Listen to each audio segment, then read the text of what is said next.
आज हम पढ़ेंगे 12th क्लास का ज्योग्राफी। 12th क्लास का ज्योग्राफी पढ़ने जा रहे हैं बच्चे। और उस ज्योग्राफी का लेसन कौन सा? 6। छवा नहीं बोलते बच्चे, लेसन 6 बोलेंगे या छठा बोलेंगे, छवा नहीं। और इसमें हम लेसन 6 में हम पढ़ेंगे क्या जी? निर्माण। क्या पढ़ेंगे जी? निर्माण तथा विनिर्माण हम पढ़ने जा रहे हैं। आजा बच्चा, निर्माण तथा विनिर्माण। याद रखो, हमने अर्थव्यवस्था को मुख्यतः 4 भागों में बांटा था मैंने। और हमने कहा था कि जो भी व्यक्ति संसार में जन्म लेता है, जन्म लेने के साथ ही उसको जो प्रकृति से जो चीज़ें प्राप्त हो जाती है उससे अपनी आजीविका चलाता है, तो सब प्राथमिक क्षेत्र कहते हैं। जैसे कृषि करना, पशुपालन करना, मत्स्य पालन करना, वानिकी करना, खनन करना, ये सब क्या था? प्राथमिक क्षेत्र। प्राथमिक क्षेत्र के बाद अभी हम पढ़ने जा रहे हैं द्वितीय क्षेत्र। कौन सा क्षेत्र पढ़ने जा रहे हैं? द्वितीय क्षेत्र। तो इसे हम अध्याय 6 को हम द्वितीय क्षेत्र के नाम से भी हम जानते हैं। द्वितीय क्षेत्र जैसे प्राथमिक क्षेत्र में कृषि, पशुपालन, मत्स्य पालन, खनन ये सब आता था, तो द्वितीय क्षेत्र में आता है निर्माण तथा विनिर्माण। क्या आता है बच्चा? निर्माण तथा विनिर्माण। निर्माण तथा विनिर्माण। तो इस दोनों को पहले हम ठीक से समझेंगे। जो लिखा हुआ है उस पर ध्यान कम दो, पहले जो मैं समझा रहा हूँ उस पर ध्यान दिया जाए। हम सबसे पहले समझेंगे निर्माण। क्या समझ रहे हैं बच्चे? निर्माण।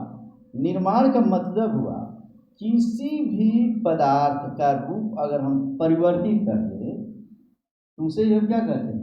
निर्माण। मिट्टी लिया हमने, अब मिट्टी को रूप परिवर्तित करके हमने घड़ा बना लिया, सुराही बना लिया, चूल्हा बना लिया, बेलन बना लिया, ईंट बना लिया, चौकी बना लिया, कुछ भी हमने बना दिया, तो इसको हम क्या बोलेंगे? निर्माण। निर्माण समझ में आ गया बच्चा?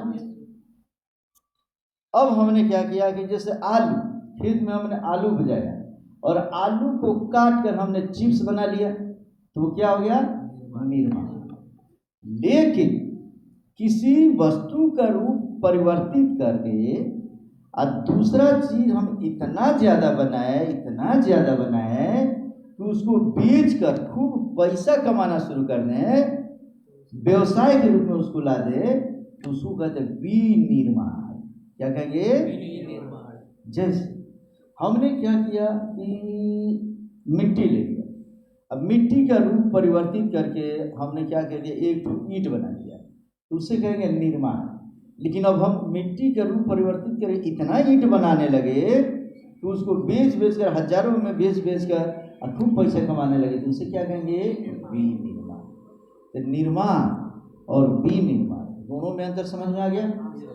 आलू ले लिए, आलू को काट कर अपने लिए चिप्स बना लिए, इसे क्या कहेंगे? निर्माण। लेकिन उस आलू का इतना चिप्स बनाने लगे कि उसको पैकिंग में मैंने भर कर नाइट्रोजन गैस अंदर डाल के पैक कर दिया, बेचने लगे। 5 रुपये, जैसे हल्दीराम बेचता 5 रुपये 5 रुपये 5 रुपये करके बेच दिएगा।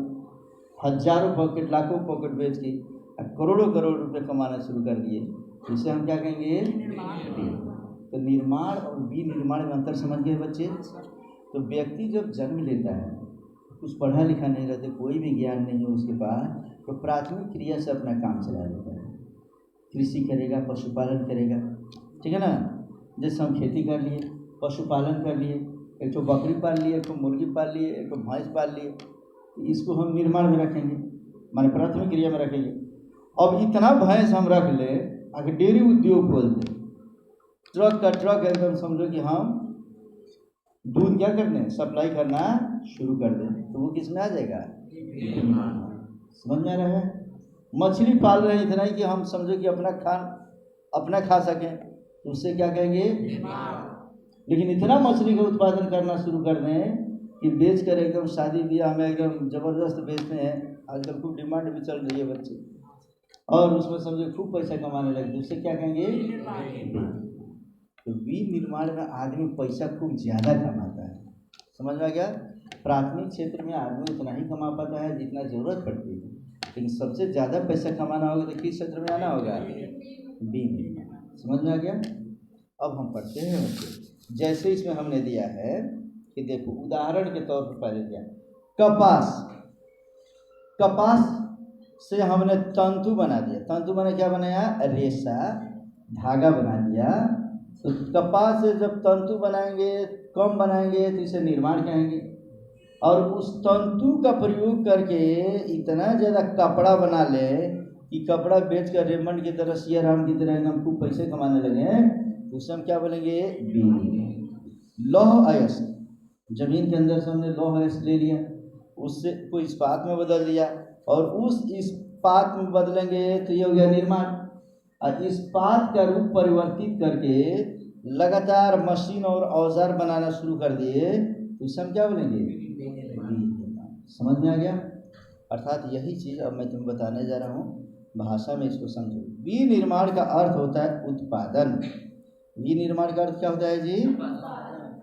विनिर्माण का आशय किसी भी वस्तु के उत्पादन से है, चाहे वो हाथ से हो या स्वचालित यंत्रों द्वारा। माने समझ लो, हाथ से बना दे तब या किसी मशीन से बना दे तब, और उत्पादन लगातार उसका बढ़ाते जाए, खूब पैसा कमाते जाए, तो क्या बोलेंगे उसको? विनिर्माण।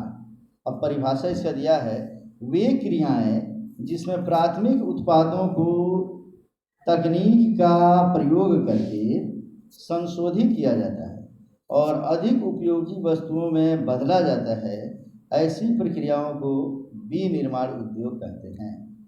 समझ में आया? हमने बताया तुम्हें पहले बच्चे कि प्राथमिक क्रिया से जो भी चीज़ें हमें प्राप्त होती है उसको क्या करते हैं? संशोधित कर देते हैं। उसका रूप हम क्या करते हैं? बदल देते हैं।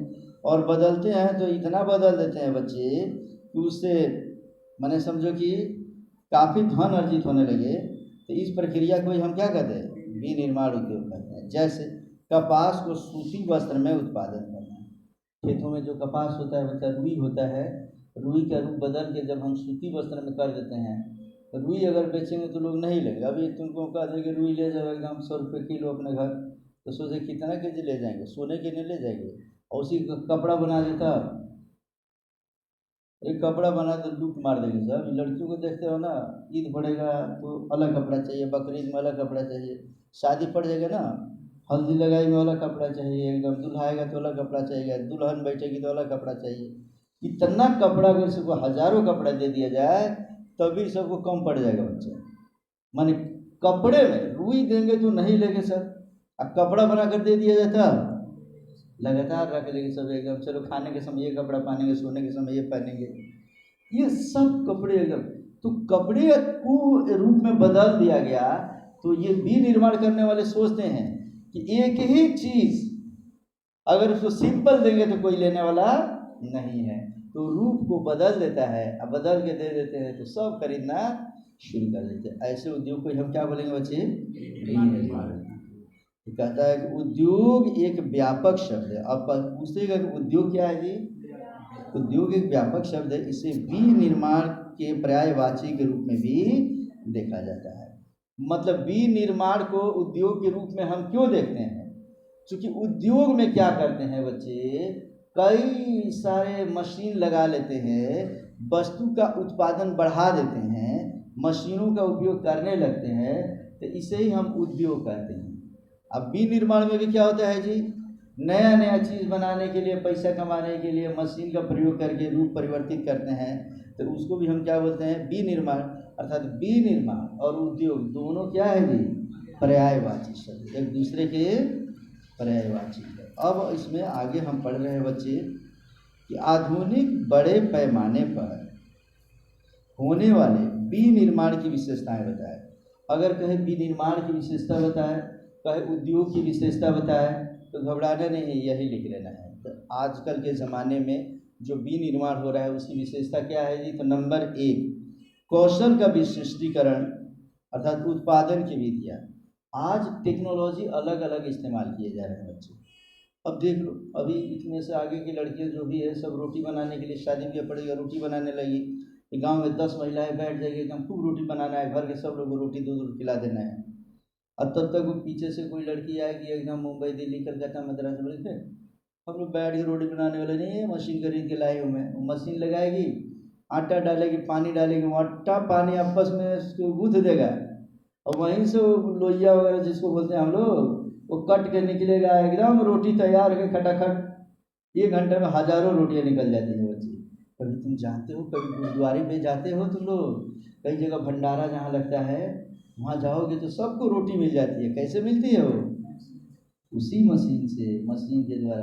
तो टेक्नोलॉजी, कौशल के डेवलपमेंट, आदमी आजकल इतना स्किल का करने लगा है तो मशीनों के द्वारा कई सारा काम शुरू हो गया है बच्चे। कहता है कि छोटे कारखानों में कम सामान के उत्पादन में अधिक लागत। माने अब इसमें छोटे छोटे जो कारखाने हैं बच्चे, कम सामान के उत्पादन में अधिक लागत है। माने छोटा कारखाना अगर रहेगा तो कम सामान का अगर उत्पादन होगा तो उसमें लागत क्या होता है? ज़्यादा लगता है। लेकिन जैसे ही बड़ा कारखाना खोल देंगे, बड़ा बड़ा मशीन ला देंगे, तो कम समय में ज़्यादा उत्पादन करने लगता है। समझ में आ रहा है मैं क्या कर रहा हूँ? जैसे मैंने अभी बताया कि लड़कियों को देख लो, 10 लड़के मिल के पहले पूड़ी छानती थी, रोटी बनाती थी। अब मशीन आ गया है तो बड़ा मशीन जहाँ लाए, एक ही मशीन कई सारा रोटी बना के प्रिपेयर कर देता है। तो ये कहता है कि बड़े पैमाने पर बनाए जाने वाले सामान से प्रत्येक कारीगर का निरंतर एक ही काम होता है। कभी सोचे हो बच्चे, देखो जो लड़के लड़कियां तुम लोग जो कपड़े पहने हो, ये कपड़ा जाकर यहाँ सिलवाओ, उसको इधर दिखाओ। कपड़े सिलवाते हो तुम लोग? ये कपड़ा अगर अब तुम लोग सलवार समीज सिलवा लेती हो बच्ची, कितना रुपया देती हो सिलाई? हाँ, जोर से बोलना रे सर। चलो 200, 300, 400, 500। एक कुर्ता पजामा हम सिलवाते हैं तो 500 रुपया लग जाता है। और रेडीमेड खरीदने जाओ 100 रुपया में, 150 रुपया में, 200 रुपये में रेडीमेड तुम्हें इतने अच्छे मिलेगा, सिला सिला एकदम 300, 400, 500 रुपये में। तो समझो कि अभी ट्रेंड में चले जाओ, पता चलेगा एकदम बेहतरीन किस्म का एकदम सिला सिलाया मिल गया। जितना सिलाई का दाम देते हैं हम लोग, उतने में कपड़ा ही मिल जाता है। क्या कारण है बच्चा? तो जो बड़े बड़े जो फैक्ट्रियाँ होती है, वो कारीगर क्या करते हैं कि जो कॉलर बना रहा है सिर्फ कॉलर बनाएगा, जो पॉकेट बना रहा है सिर्फ पॉकेट बनाएगा, जो सब अगर ये समझो कि हाँ बाँह बना रहा है जिसको बाजू बोलते हैं, तो सब वो यही बनाएगा। एक ही चीज़ बार बार बार बार करता है तो कई उत्पादन होता है। एक तो क्या करता है, सबको लेकर एक ही बार मशीन चलाएगा, जोड़ देगा।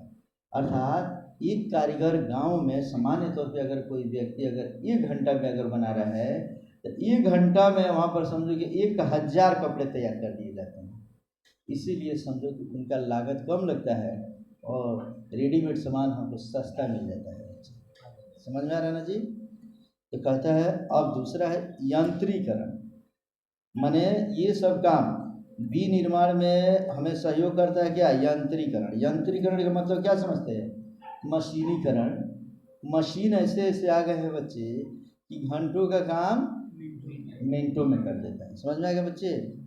पहले महिलाएं क्या करती थी? कपड़ा धुलती थी, एकदम घर भर का कपड़ा, अपना कपड़ा धुलेगी तब तक दादा का कपड़ा, दादी का कपड़ा, मम्मी का कपड़ा, सास ससुर का कपड़ा, बच्चों का कपड़ा, इतना कपड़ा लेके 2-4 घंटा कपड़ा ही धुलती थी। और क्या करती है सब लेते हैं एक यंत्र में ले जाकर मशीन में डाल देंगे और उसमें समझो कि पानी डाल दिए, लगा दिए सब, और नहीं तो ऑटोमेटिक आया है, चुपचाप कपड़ा डालो और सर्फ डाल दो और मशीन ऑन कर दो। ऑन करोगे तो वो मशीन कितना पानी चाहिए वो खींच लेगा, कितना देर तक उसको धुलना है धुल देगा, और धुलने के बाद एकदम फिर पानी खींचेगा, वो पानी को समझो एडजस्ट कर देगा, निकाल देगा। पानी तब तक खींचते रहेगा जब तक उसको बढ़िया से धुल न दे। अब बढ़िया से धुला जाएगा, छूना नहीं है तुम्हें, तो अपने सब मशीन क्या करेगा, उसको सुखा देगा।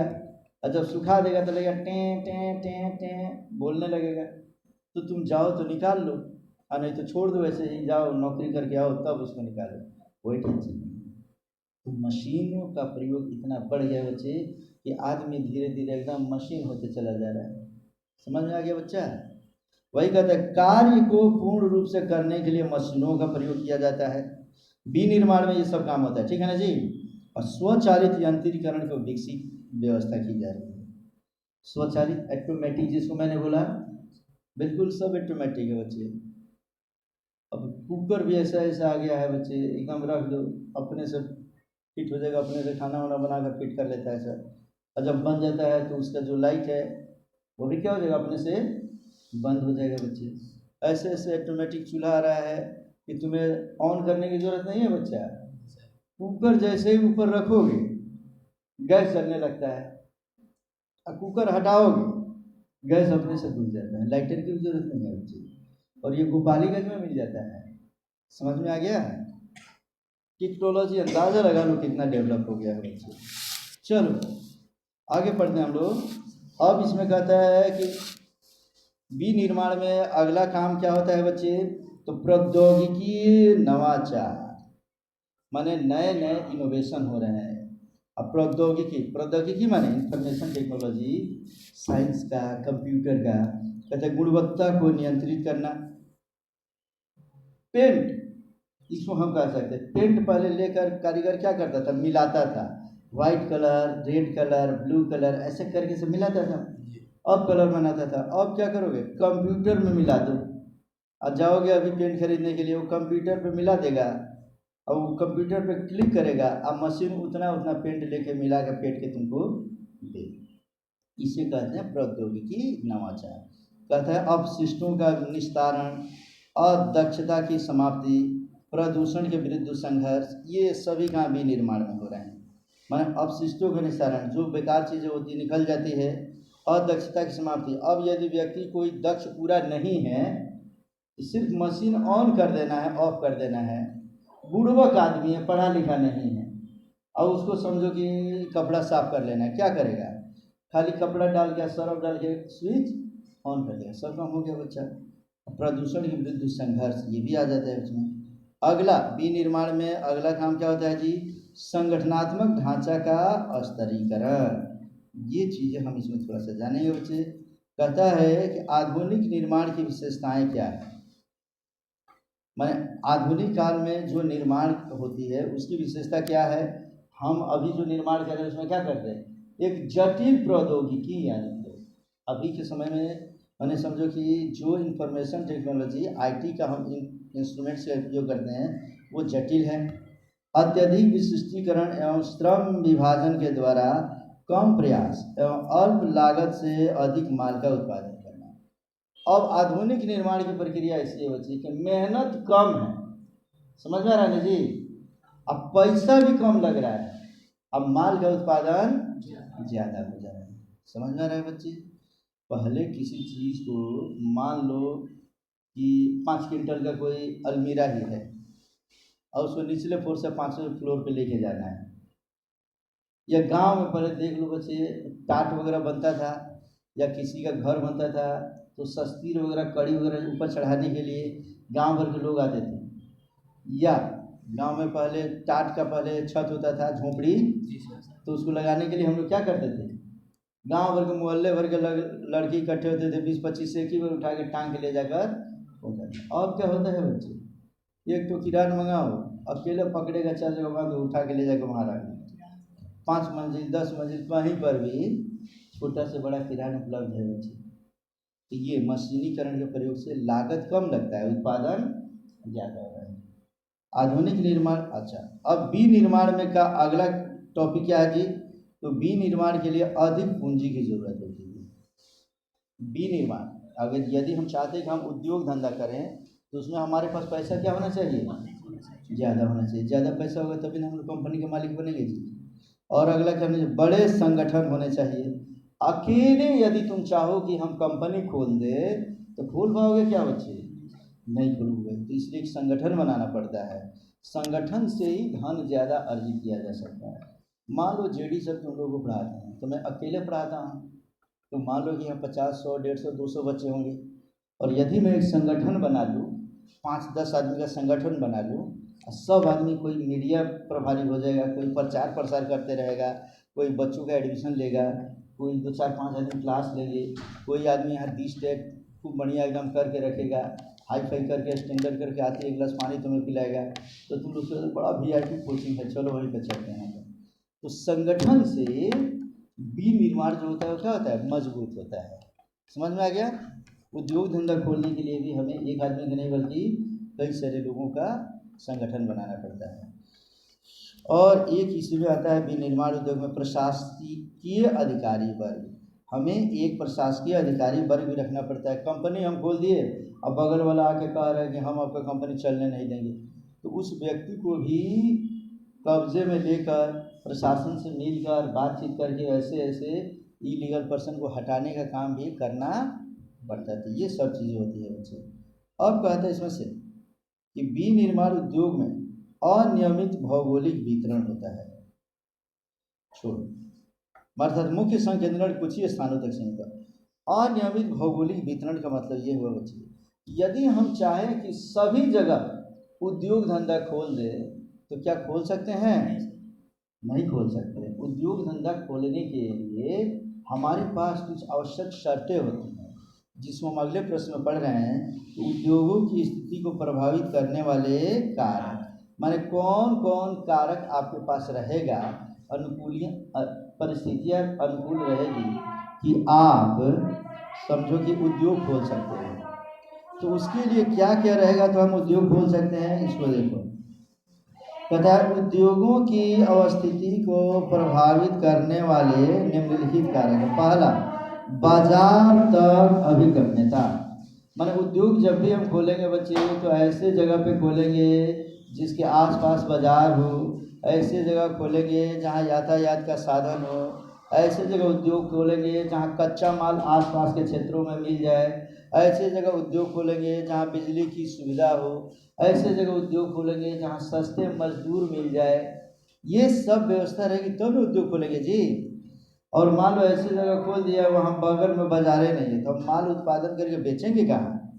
इसीलिए कहता है कि बाजार तक अभिगम्यता, माने बाजार तक। कंपनी अगर मान लो यहाँ कंपनी है बच्चे और यहाँ एक बाजार है, तो बाजार तक माल को जाने के लिए रास्ता, यातायात, दूर संचार, बढ़िया व्यवस्था होना चाहिए।